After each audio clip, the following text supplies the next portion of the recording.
The wind howled like a dying man across the white plains of Montana Territory, 1883. Snow tore sideways in stinging bursts, gnawing at every inch of exposed skin like a swarm of hornets. The fire struggled, sputtering beneath a crude lean-to made from pine branches, and Jack McCrae hunched beside it, one gloved hand extended toward the flame while the other gripped the stock of his Sharps rifle. He hadn't spoken a word in 3 days. Not to himself, not to anyone. There was no one to speak to, and he liked it that way. Words were trouble. They opened doors to things that should stay buried. Names, memories, smells like burning wood and scorched flesh. He rolled the flask between his fingers, unscrewed it with slow care, and took a sip of whiskey that hit his stomach like hot coal. His face, weathered and worn, twitched once. He didn't wince. He never winced. Around him, the forest pulsed with silence. No bird calls, no rustling limbs. Just the sound of the fire crackling and the occasional groan of trees burdened with too much snow. His horse, tethered to a low branch, gave a soft grunt but didn't fuss. She was a smart beast, knew when the world was off balance. Then came the sound. It was nothing at first, a shift of wind, a crunch too soft to notice, unless you'd lived long enough in wild places to know when a silence had teeth. Jack froze. Slowly he turned his head, eyes narrowing toward the edge of the trees.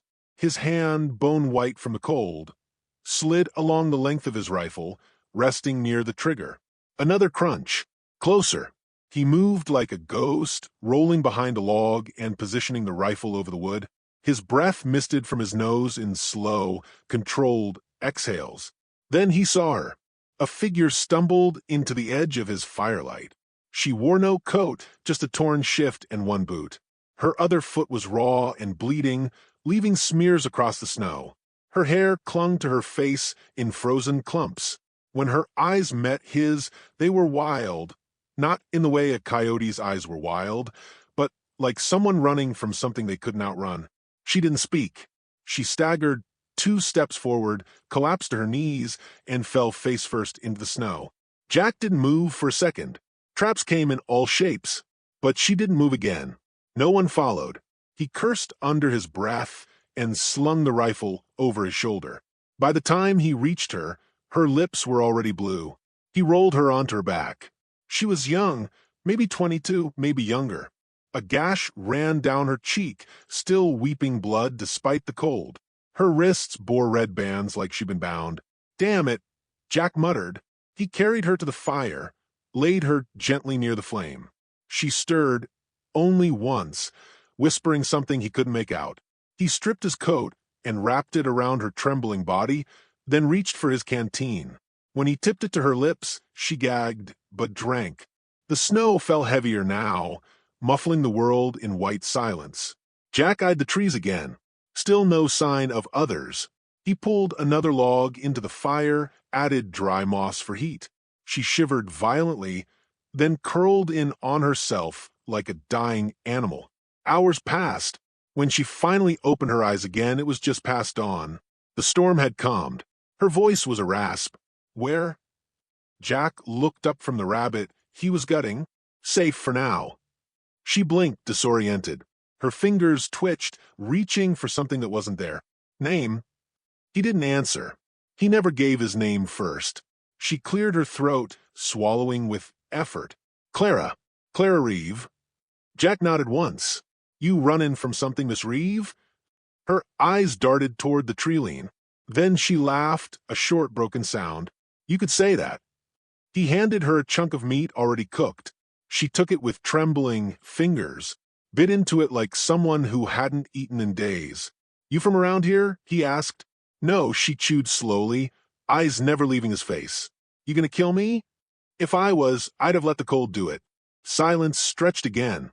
She shifted under his coat, fingers brushing the lining as if unsure whether it was real. "You military?" she asked finally. Jack froze. The question hit too close. He didn't answer. Clara nodded to herself, like she already knew. "You've got that look, like someone who's seen hell and didn't come back whole." He looked away, jaw tight. "You shouldn't have stopped for me," she added softly. "He's coming." "Who?" She didn't respond. just stared into the fire like it was telling her secrets. Night returned swiftly in the mountains. Jack rebuilt the fire, set traps along the perimeter, and sat with the rifle across his knees. Clara slept in fits, jerking awake with soft cries. He didn't ask. He knew the shape of nightmares. Sometime after midnight, a crack echoed through the trees. Jack was on his feet, in a heartbeat, rifle raised. Another sound, a footstep? No, two. He moved quickly, kicking snow over the fire, plunging the camp into darkness. Clara stirred, blinking up at him. He pressed a finger to his lips.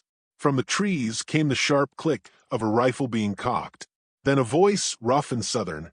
"Girl, come on out now. We ain't got time for games." Clara's eyes went wide. She clutched at Jack's coat. "It's him," she whispered. "Harlan." Two men stepped into the faint moonlight. One carried a shotgun. The other had a scar across his nose and a smirk on his lips. Jack didn't hesitate. The first shot cracked like thunder.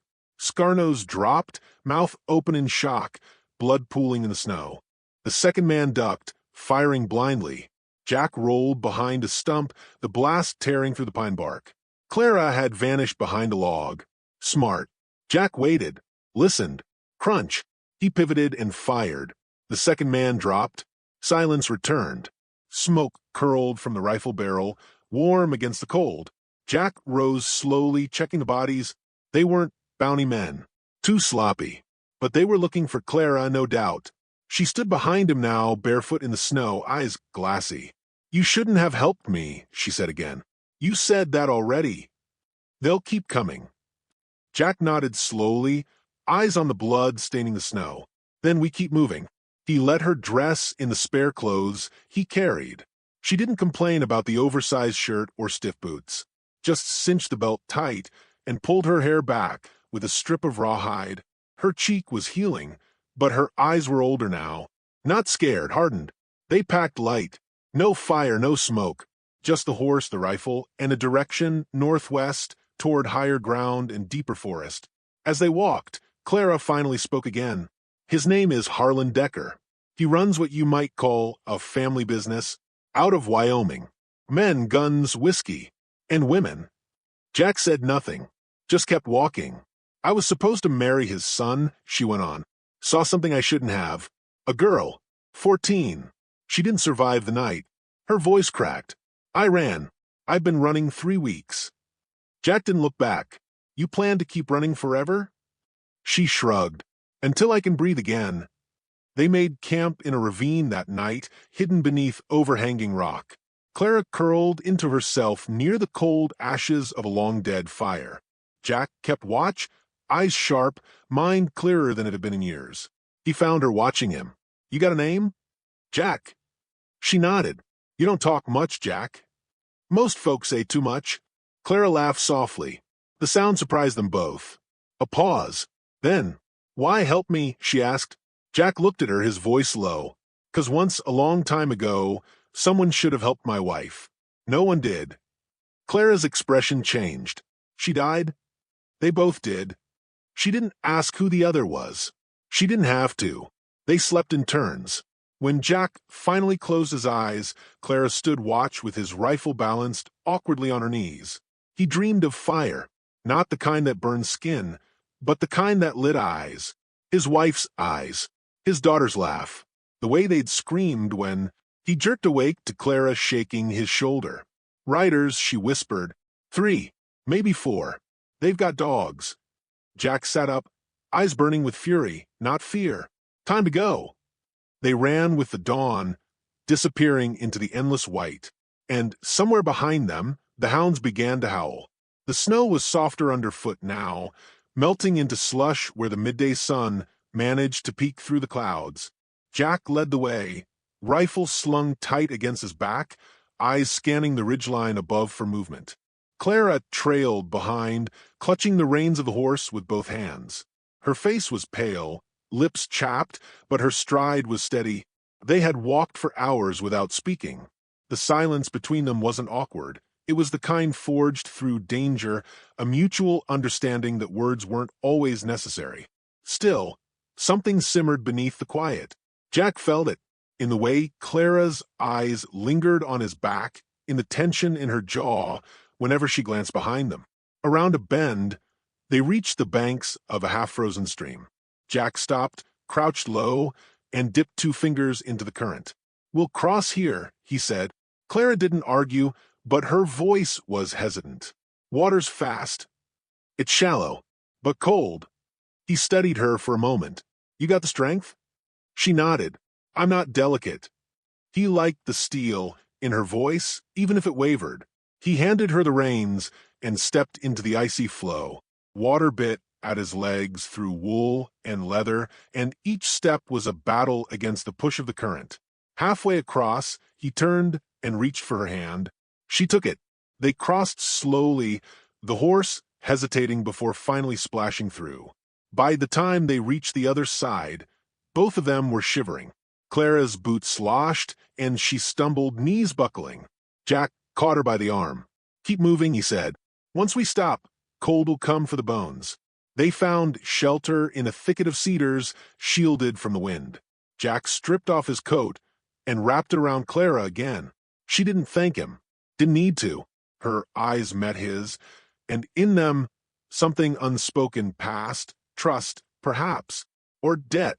He lit a fire with dry pine and kindling from a pouch of bark he carried in his satchel. It crackled to life, painting their faces orange in the late afternoon gloom. Clara sat close, rubbing her hands together. "You always alone out here?" Jack poked the fire, watching sparks dance upward. "Don't take to people much."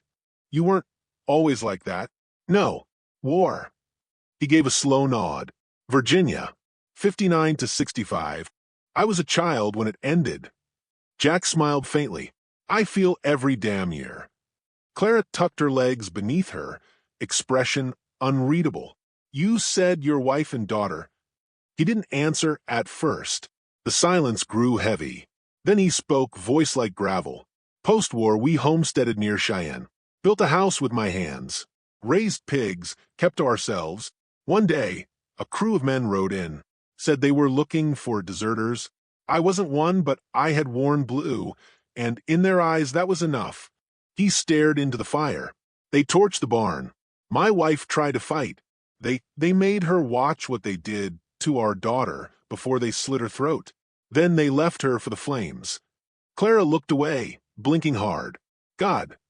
I got back from the mill too late. Buried them with what was left. Took the rifle, took the horse, and I never went back." The wind outside the cedar ring whispered low and mournful, like it carried the ghosts of every man Jack had lost. "You been out here ever since?" she asked. He nodded once. "Hunting, trapping, staying ahead of memory." Clara wrapped the coat tighter around her shoulders. "Funny, we're alike in that." Jack's gaze met hers. "What did you run from?" She looked away. "Hell, in a silk dress." He didn't push, just waited. "I was promised to a man.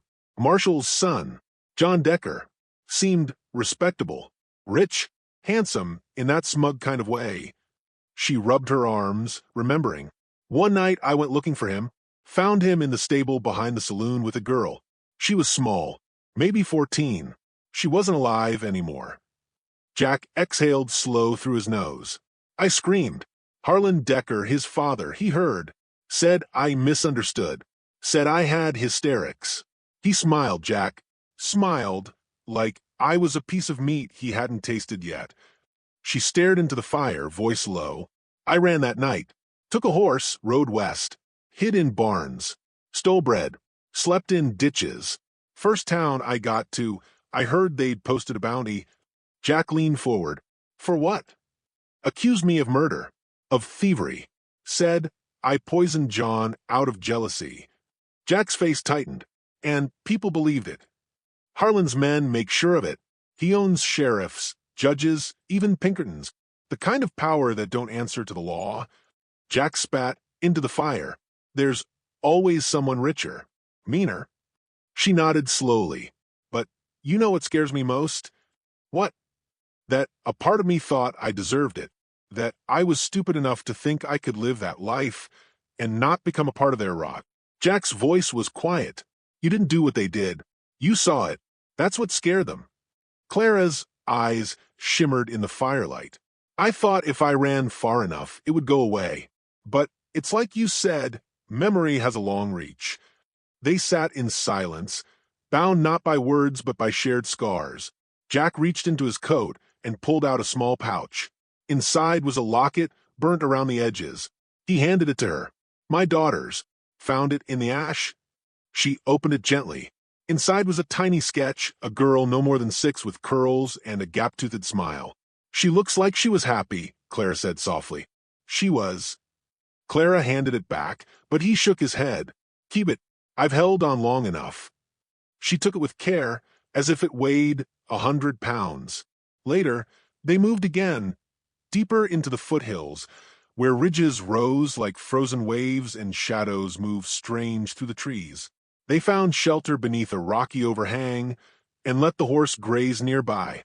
Jack used the last of their oats. Clara insisted on setting traps, even though her fingers were raw and shaking. That night, they heard wolves. Jack stood at the edge of the firelight, rifle in hand. Clara joined him, shoulder brushing his. You think they'll catch up by tomorrow? She asked. Likely. You gonna run with me? No. She turned to him. Why? Jack's eyes were dark. Because men like Harlan don't stop unless someone stops them. Clara studied him. And you're the one to do it? I ain't got nothing left to lose. That's not true, she said softly. He didn't respond. At dawn, snow began falling again, thick, wet flakes that muted the forest to a dream. Clara woke with a jolt, eyes wide. Something's wrong. Jack was already reaching for his rifle when the first shot rang out. A tree exploded near the horse, which screamed and bolted. Clara dove for the pack as bullets splintered the wood around them. Ambush! Jack yelled, dragging her behind the rocks. 2 men advanced from the north ridge, rifles raised. Jack fired once, missed, then again. 1 man dropped. The second retreated behind a tree, firing blindly. Clara scrambled for her pistol, a small Derringer she had tucked in her boot. She steadied it with both hands and waited. When the second man leaned out, Jack fired. This time, the bullet took him clean through the chest. Silence followed. Clara's breath came in gasps. They're closer than we thought. Too close. Jack moved fast, gathering what gear they could salvage. He tore a strip from his coat, tied it around her hand where she'd cut it scrambling over stone. We head west, he said. Find high ground. Make a stand. Clara didn't argue. Hours later, they found a cliffside with narrow paths and only one approach. A defensible place. Jack knew the type well. Once used them during Union skirmishes in the Shenandoah. He set snares and traps. Clara stacked rocks for cover. Her movements were sharper now, more certain. Jack watched her as the sun dipped below the ridge. You ain't who you were a week ago, he said. She looked over her shoulder. Neither are you. That night, with wind whipping through the canyon and stars like frozen glass overhead, Clara sat close to him by the fire. I should be scared, she said. Are you? No, not anymore. Jack nodded, jaw clenched. You think we'll survive this? She asked. He didn't answer right away. We might. And if we don't? He turned to her. Then, at least we'll make the bastards bleed. She smiled faintly, then leaned her head against his shoulder. It was not romantic, not yet, but it was real. It was a beginning. Jack didn't move for a long time, just listened to the wind and the crackle of fire, and for the first time in years, the silence didn't feel so heavy. At the edge of the cliff, beyond the tree line, shadows moved. A scout, a signal fire, men gathering. The final reckoning was close now, and Jack McCrae, scarred, silent, long lost to grief, was ready. The snow had crusted to ice overnight, turning the mountainside into a glass trap. Jack crouched behind a rock ledge, breath slow and steady, watching the ridge below through the frostless scope of his rifle. The valley was quiet, save for the caws of distant crows and the brittle creak of tree limbs bending under winter's weight. Nothing moved, but he knew they were there, waiting. Beside him, Clara adjusted the loop of her holster. Her hands were still, her eyes sharp. Days ago, she might have flinched at the sound of gunfire or hesitated at the sight of blood. But now there was something different in her posture, a hardened edge the kind pain forges in fire. "They'll come at dusk," Jack said, "if they're smart." Clara looked down the slope, her jaw tightening. "They think we're worn out. That we'll run." He glanced at her. "We're not running." "No," she agreed. "Not this time." They'd chosen this place for a reason. A narrow canyon cut through the hills like a wound, with only one true path leading in. Jack had seen battlegrounds in worse shape. They dug in among the rocks, built cover from brush and snow, and scattered traps along the trail. It wasn't perfect, but it would do. Clara took a deep breath. "Tell me the truth. What are our chances?" Jack studied her a moment. He didn't sugar things. Never had. Slim. She nodded once. "I'll take it." The first rider came at dusk, just as predicted. He was careful, pausing often, rifle drawn. A scout. Jack let him get close enough to see the glint of brass on his belt, then squeezed the trigger. The crack echoed like a whip across the canyon. The man crumpled sideways, sliding down the icy slope. And then, all at once, the stillness shattered. Shouts rose. Horses screamed. Men came thundering into the narrow pass, 6 in all, rifles drawn, faces hard with cold and resolve. Bullets tore through the air, slicing bark and stone. Jack ducked low, fired once, twice.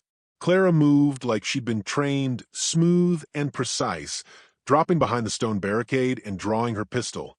"Left flank," she called. Jack turned and took down a rider before the man could raise his shotgun. Blood sprayed across the white slope, staining it like ink on paper. Return fire cracked and popped like dry timber. One bullet clipped Jack's shoulder, spinning him back. He gritted his teeth, cursed, and jammed another round into the breech. Clara scrambled across the ridge to retrieve his dropped hatchet. A man had broken through the trap line, leaping from his saddle with a Bowie knife in hand. He came at her fast, eyes wild. She met him with steel. They rolled together in the snow, grappling for control. He was bigger, stronger, but Clara moved with desperation sharpened by purpose. She drove the blade into his side once, twice, until he sagged over her, breath gurgling from his throat.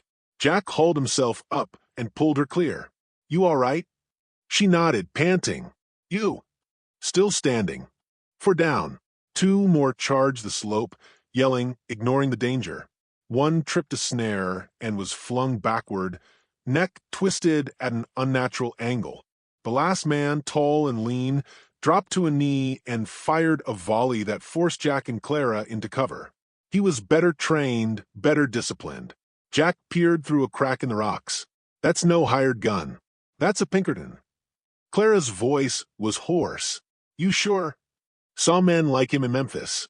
Killers wrapped in law." The Pinkerton moved slowly, methodically. He fired 3 times, reloaded without rush. Jack waited for his moment, heart pounding.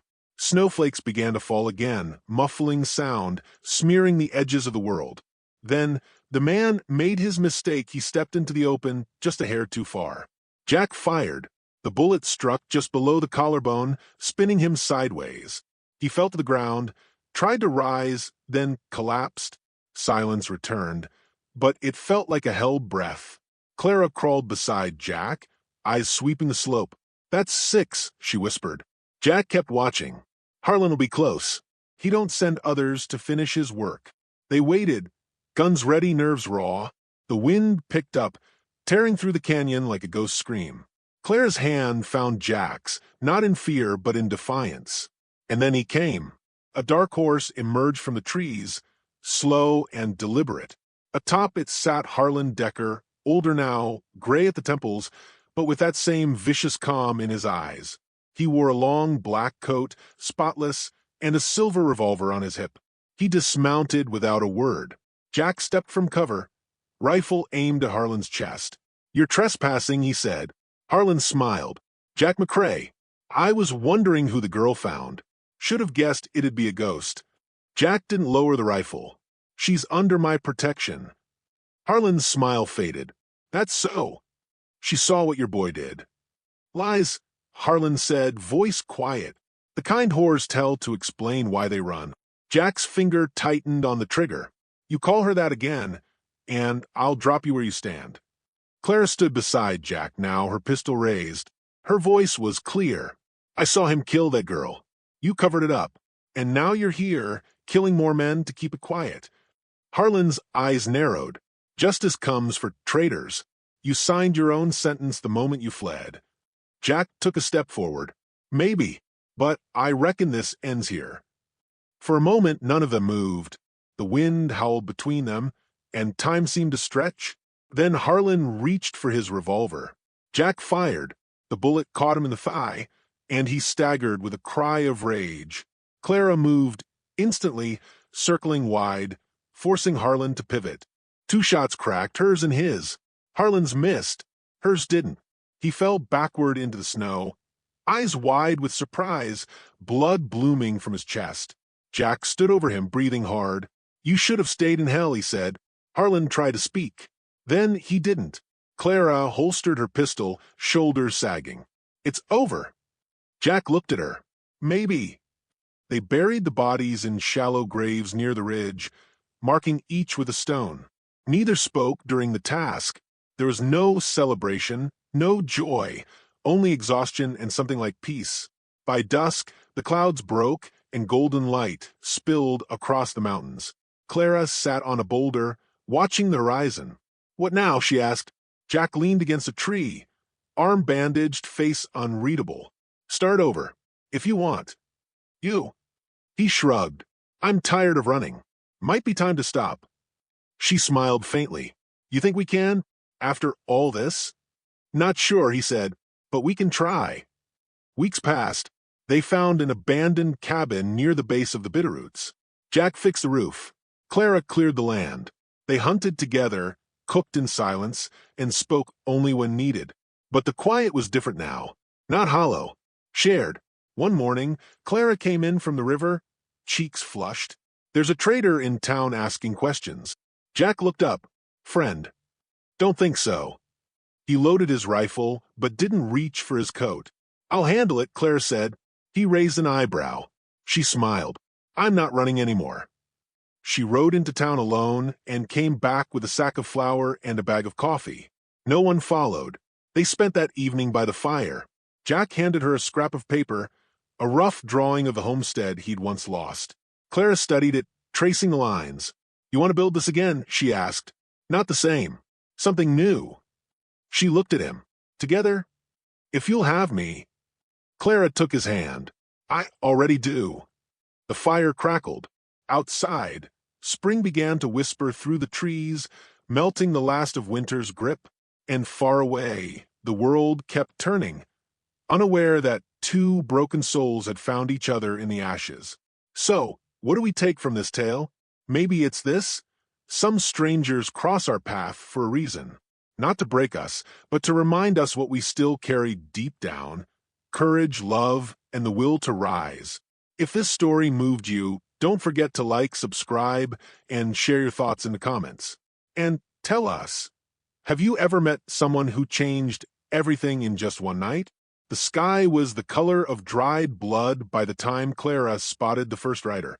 A lone silhouette against the horizon, moving slow and steady, like a vulture circling carrion. She lowered the spyglass, eyes narrowing. That made 3 in the last hour, each keeping distance, each just close enough to let them know the noose was tightening. She turned from the ridge and made her way back through the trees to the cabin where Jack waited. His rifle lay across his lap, freshly oiled. The fire in the hearth was low, but his eyes were sharp, and when she walked in, he looked up without needing to ask. "They're watching," she said, "testing our edges." Jack nodded once, not surprised. "Won't be long now." Clara leaned against the wall, arms folded. "We could still run." "We've run enough." Outside, the wind picked up, tugging at the shutters like a restless hand. The cabin creaked with the weight of time and the storm that brewed behind it. Clara walked to the table and set the locket down, the one Jack had given her weeks ago. She opened it without looking, eyes fixed on the fire. "He's coming, isn't he?" she said. "Harlan." Jack said, voice low. "He'll want to finish what his men couldn't. And you're ready to die for it?" Jack stood, slowly, like a man whose bones remembered every burden they'd carried. Not for revenge, he said, but if it means you can breathe easy come morning, yeah. She studied him then, this man who had wandered the wilderness for years, haunted and hollow, now steady with purpose. His face bore the lines of war, of grief, but his eyes, they were clear, steady, alive. Clara stepped closer. Then I'm staying too. They spent that night preparing, not with speeches or promises. Those had already been spoken, quietly in glances and gestures, but with the hard labor of survival. They fortified the windows, laid powder at the thresholds, checked weapons, counted bullets. 12 rounds between them. 2 knives. 1 chance. Dawn bled across the horizon like a knife wound, casting a gray light over the hills. Snow had begun to fall again. Light, but constant, veiling the world in ghostly silence. Then came the sound of hooves. Clara took position in the loft above the cabin door, rifle braced on the windowsill. Jack crouched by the hearth, pistol drawn, his ears trained to the shifting weight of the storm outside. And then they came.